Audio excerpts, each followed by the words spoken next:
शिवाजी महाराजांच्या गनिमी कावाच्या लढायांमध्ये चुलीचा एक रोचक किस्सा सांगितला जातो.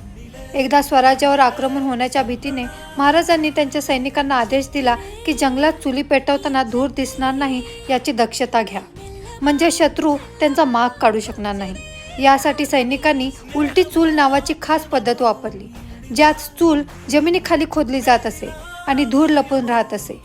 भारतात हजारो वर्षांपासून मातीच्या चुली वापरण्यात येत आहेत. सिंधू संस्कृतीत उत्खननात अशा चुली सापडल्या आहेत ज्या माती आणि विटांनी बनवल्या जात.